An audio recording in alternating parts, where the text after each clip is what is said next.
Hi, Chris Stebnitz, Stebnitz Builders. Did you ever watch Mr. Rogers' Neighborhood? I know I did. But my favorite part of the show was when he would take you out to see things. Like he'd go to a furniture shop and show you how they made furniture. Or he'd take you out to a piano tuner and show how he did his job.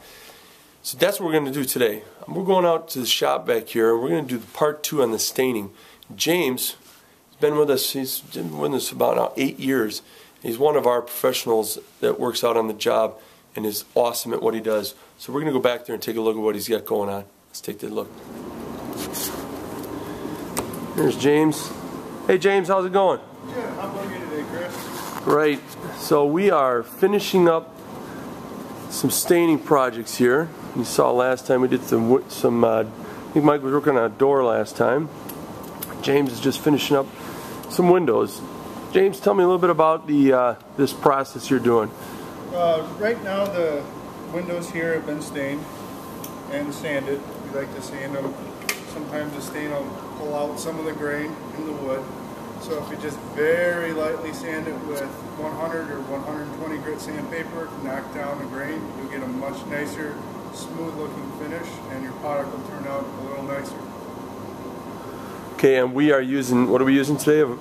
It's just a waterborne polyurethane in the satin, clear satin, okay, which will give it a nice look, a nice smooth, kind of not too glossy, but a nice sheen to it, make it look real nice.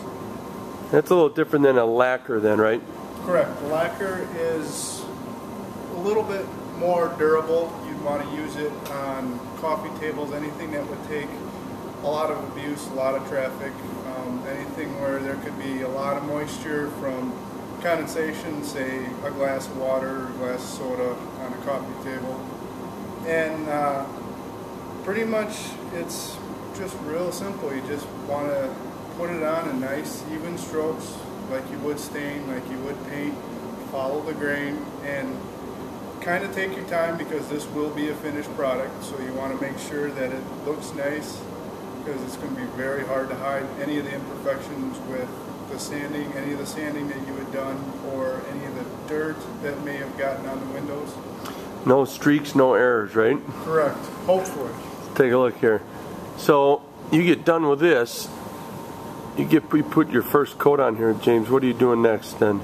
Pretty much let it dry. This particular product dries pretty quick within an hour or two.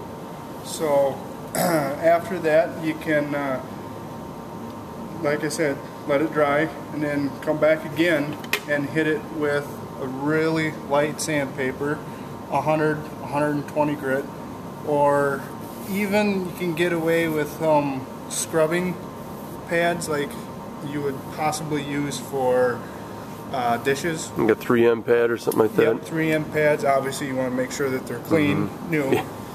And or some drywall sandpaper, anything that's really fine that'll leave a nice smooth finish. You don't want to take any big chunks or gouges or sand too hard because you'll take your stain that you put on right off. Great. This looks nice. Now how many coats are you going to have on this?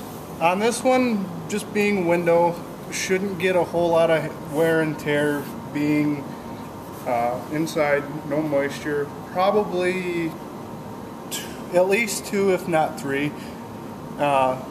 The number of coats you would put on pretty much determined by how thick you go with your coats. Sometimes the thinner the better, just because then you don't get streaks, runs, globs, and then your product turns out much better. Awesome. So this window here is probably going to take you a good part of the day to get it finished just because of the time it's drying and then the sanding and reapplication. Correct. It is kind of time consuming, but again, you take your time and you have a good product, nice finished product. Well, we'll let you get back at it. Thanks, James. All right. Thank you, Chris. Well, I hope you enjoyed it. I hope you learned something from it. If there's somebody that you know that might be able to benefit more from knowing more about Stebnitz Builders, we sure would appreciate you passing our name along. Thanks a lot.